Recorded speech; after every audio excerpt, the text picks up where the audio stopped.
সৰকাৰ বা ক্ষমতাৰ অংশীদাৰিত্ব বা ক্ষমতাত বহাৰ একটা ব্যবস্থা নেই। আমি দেখিছোঁ যে বিগত 1970 পৰাই এটা ট্ৰেণ্ড চলি আহিছে, যোনে মুছলমান মানুহক বেছি গালিব পাৰিব, যোনে এইবিলাকক বেছি জোৰ দি বাংলাদেশী বুলি ক'ব পাৰিব, তেখেতসকল হাৰাশাস্তি কৰিব, ৰাতাৰাতি তেখেতসকলে অসমৰ নেতা হৈ যায়। এই বাৰে বাৰে অসমীয়া জাতিটো এটা ব্লেকমেইলিং, এটা মানে আৱেগিকভাৱে উত্তেজিত কৰি কেতিয়াবা এইটো আমাৰ শেষৰণ, চৰাইঘাটৰ শেষৰণ, কেতিয়াবা মোগলৰ আক্ৰমণ, এইবিলাক কৈ আহিছে। আজি কাজিৰঙাৰ বাংলাদেশী নামত উচ্ছেদিত হ'ল, গৰুখুটি হ'ল। যেতিয়াই বাংলাদেশী বুলি কয়, আমাৰ এক শ্ৰেণীৰ আৱেগিক মানুহে এইটো বৰ ভাল পায় যে এইবিলাক হওক বাংলাদেশী বুলি অত্যাচাৰ কৰিছে। সঁচা অৰ্থ এইবোৰ বাংলাদেশী হয়নে? NRCয়ে কি কয়, বিভিন্ন সেন্সাসে কি কয়, ডেটাই কি কয়?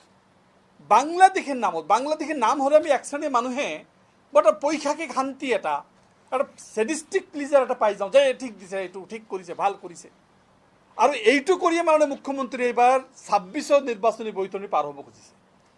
Totally election oriented. আজি যিখিনি ৰেভিনিউ ভিলেজ আছে সেইখিনি কনভাৰ্টেড টু ফৰেষ্ট, সেইখিনিতো কনভাৰ্টেড ফৰেষ্ট কৰিছে। সেইখিনি মানুহ হিয়াৰিং পাইছেনে? সেইখিনি মানুহ তেখেতসকলৰ মানে বেলেগ ব্যৱস্থা হিয়াৰিঙত তেখেতসকলৰ কথা শুনা হৈছেনে? আজি হাছিলা বিলৰ ৰেভিনিউ ভিলেজ ডিৰেভিনিউ কৰা হৈছে। আজি আমাৰ বিলাসীপাৰা চাপৰত যিখিনি ঘটনা হ'ল, তাত মেডিপাট্টাৰ মাটি আছে, তেখেতসকলক কোনো নুসুধা নেমেলাকৈ ভেলুৱেশ্যন ফিক্স নকৰাকৈ মানে উচ্ছেদ কৰা। আৰু আমাৰ যোৱাকালিৰ যিটো আমি দেখিছোঁ যে মানে নন ফৰেষ্ট এটা ফৰেষ্ট ডিক্লেয়াৰ কৰি গেজেট নটিফিকেশ্যন কৰি তেখেতসকলৰ ব্যৱস্থা কৰা হৈছে। এটা অত্যাচাৰ। এই বস্তুটোৰ জৰিয়তে এটা বস্তু তেখেতে কৰিব বিচাৰিছে যে অসমীয়া জাতিটোক পণবন্দী কৰি 2026ৰ বৈতৰণি কেনেকৈ পাৰ কৰিব পাৰি, এইটো এটা লাষ্ট এজেণ্ডা হিচাপে তেখেতে লৈছে। আৰু সকলোকে একেবাৰে কৈ দিয়ে যিবিলাক বাংলাদেশী আছে, ইফ ইউ হেভ গাৰ্ডছ, যদি তোমাৰ গাৰ্ডছ আছে তুমি প্ৰুভ কৰা বাংলাদেশী বুলি। আমি দেখিছোঁ অসম আন্দোলনৰ পৰাই বাৰে বাংলাদেশীৰ নামত কিছু মানুহক হাৰাশাস্তি কৰি থকা হৈছে। আৰু বাংলাদেশীক ধৰ্মৰ ভিত্তিত শ্ৰেণী বিভাজন কৰি কিছুমানক ৰেড কাৰ্পেট দি আনি থকাৰ ব্যৱস্থা কৰা হৈছে কাৰ জৰিয়তে, আৰু কিছুমানক টাৰ্গেট কৰি এতিয়া যিহেতু তেখেতসকলে জানে যে NRCটোৰ সুপ্ৰিম কোৰ্টৰ বৈধতা প্ৰদান কৰি আছে। 51 চনৰ যিটো তেখেতে ট্ৰাই কৰিছিল 51 চনলৈকে ঠেলি দিবৰ কাৰণে, কাৰোবাক 2014, কাৰোবাক 51, সেইটো যেতিয়া নহ'ল সুপ্ৰিম কোৰ্টে 71 কৰিলে। এতিয়া তেখেতসকলে জানে যে এতিয়াতো আৰু বাংলাদেশী বনাব নোৱাৰি। ঠিক আছে, in the name of Bangladeshi হেৰাছমেণ্টটো কৰিব পাৰি, আৰু হেৰাছমেণ্ট কৰিলে ভোটটো কুক্ষিগত হ'ব, 26ৰ নিৰ্বাচনত পাৰ হ'ব।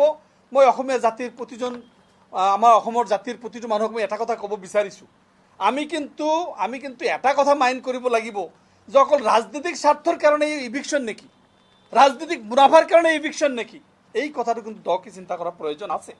আৰু আমি দেখিছোঁ যে বিভিন্ন সময়ত যিভাৱে মানে ইভিকশ্যন কৰি আছে, যিভাৱে তেখেতসকল বাংলাদেশী বুলি কৈ আছে, 1971ৰ পিছত যদি কৰিব লাগে তেতিয়া ক্লাৰিফিকেশ্যন কৰি দিয়ক বা এটা এৰিয়া দি দিয়ক যে আপোনালোকে 1971ৰ আগত যিবিলাক ডিচিত দৰখাস্ত কৰক আৰু এইখিনিতে মাতি লওক, কৰি দিব পাৰে। পবিত্ৰ সদনৰ মাজত তেখেতে যেতিয়া মোৰ প্ৰশ্ন এটা আছিল, তেতিয়া স্পষ্টভাৱে তেখেতে এছেম্বলিত কৈছিল যে আমি এনক্ৰচাৰবিলাকক ছেটলাৰ বনাব খোজোঁ। Those who are the encroacher we want to make them settler. আৰু তেখেতে ভূমি প্ৰদান কৰি ছেটলাৰ কৰাৰ কথা, সেই কথাটো 7 বিঘা তেখেতে নিজে কৈছে, আমাক মাতি লৈ কৈছে যে আপোনালোকে ভূমি দেখাই দিয়ক, কিন্তু পৰৱৰ্তী সময়ত তেখেতে কোনো ধৰণৰ কাম নকৰিলোঁ। এই 7 বিঘাকে মাটি দিয়াৰ কথাটো তেখেতে এছেম্বলিৰ ভিতৰত কৈছিল। আজি কিন্তু কোনো ধৰণৰ বাজ বিচাৰ নকৰাকৈ, কোনো কেতিয়াবা ৰকিবুল হুছেইনৰ বাহানা দি, কেতিয়াবা একে ৰচিদৰ বাহানা দি সাধাৰণ ৰাইজক উচ্ছেদ কৰি থকা হৈছে। এই বস্তুটো সম্পূৰ্ণ এটা অনৈতিক, এইটো ভায়লেশ্যন অফ ফাণ্ডামেণ্টেল ৰাইটছ, এইটো এটা মানে violation of universal declaration, violation of Bayana declaration. তো আমি যি দেখিছোঁ যিবিলাক কাম তেখেতে কৰি আছে সম্পূৰ্ণৰূপে অনৈতিক আৰু মদগৰ্বী হিচাপে হিন্দু মুছলমানৰ ভিতৰত বিভাজন কৰি আজি বিভিন্ন ঠাইত বা অসমৰ বিভিন্ন ঠাইত আজি মানুহ মানে আমাৰ কি কয় গম বেদলাটোত আছে। আজি তেখেতসকলে নিজে PGR ভিজৰ মাটি দখল কৰিব পাৰিব, কোনো ধৰণৰ প্ৰব্লেম নাই।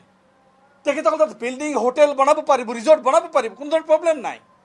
কাজিৰঙাৰ মাটিত 11 কৰিডৰত আজি তেখেতৰ ঘৈণীয়েকে তাতে বাগান বনাব পাৰিব, কোনো ধৰণৰ প্ৰব্লেম নাই। আজি এই ঠাইখিনিত আজি চৰকাৰী মাটিত তেখেতসকলে কেনেকৈ কৰিছে, আজি গুজৰাটী মানুহৰ ভূমি দিয়াৰ স্বাৰ্থত আজি আমাৰ ভূমিবিলাক লৈ আছে। বাৰ বাৰ কৈ আছোঁ, আজি কাৰ্বি আংলঙৰ ভূমি আদানীক দিয়া আছে। আদানী কেতিয়া মানে এইটো ট্ৰাইবেল হ'ল? তাত ছিক্স শ্বেডিউল নাই নেকি? তাতে ট্ৰাইবেল বেল্ট এণ্ড ব্লক নহয় নেকি? তাত কিয় মাটি দিব পৰা হৈছে? তো আমি এই কথাটো ক'ব বিচাৰিছোঁ, মাননীয় মুখ্যমন্ত্ৰী ডাঙৰীয়া, আপুনি এই ইতিহাসত অসমত জঘন্যতম মুখ্যমন্ত্ৰী হৈ থাকিব। যদিও আপুনি বিচাৰিছে যে আপুনি বিমলা প্ৰসাদ চলিহাৰ নিচিনা হ'ব, আপুনি আমাৰ কি কয় এইটো first prime minister chief minister Gopinath বৰদলৈৰ নিচিনা হ'ব, কিন্তু তেখেতসকলেও কৰিছে। কিন্তু আজিৰ দিনত এই সভ্য যুগত, এই সভ্য অৱস্থাত আপুনি যি ধৰণে অন্যায় কৰিছে, ইতিহাসে আপোনাক বেলেগকৈ মনত ৰাখিব। আপোনাক আমি কাতৰভাৱে আমি আপোনাক অনুৰোধ কৰিব বিচাৰিছোঁ, এনেকৈ ৰাজনীতি নকৰে, এনেকৈ পলিটিক্স নকৰে, এনেকৈ মানুহৰ ওপৰত বুলডোজ নচলায়, এনেকৈ আপোনাৰ একটা শ্ৰেণীৰ ওপৰত আপুনি বুলডোজ চলাব নোৱাৰে। আপুনি অসমৰ মুখ্যমন্ত্ৰী, প্ৰতিটো মানুহৰ মুখ্যমন্ত্ৰী, প্ৰতিটো জাতিৰ মুখ্যমন্ত্ৰী, প্ৰতিটো ধৰ্মৰ মুখ্যমন্ত্ৰী, প্ৰতিটো চৰাই চিৰিকতে গছ গছনিৰ মুখ্যমন্ত্ৰী। কেনেকৈ আপুনি এনেকৈ কৰিব পাৰে? ৰাজধৰ্ম পালন নকৰাকৈ কেনেকৈ আপুনি এনেকৈ ক'ব পাৰে যে এই শ্ৰেণীৰ মানুহক উচ্ছেদ কৰিমেই? কেনেকৈ আপুনি তেখেতসকল বাংলাদেশী টাৰ্ম লগাব পাৰে? যদি আপোনাৰ হিম্মত আছে বাংলাদেশী প্ৰুভ কৰক।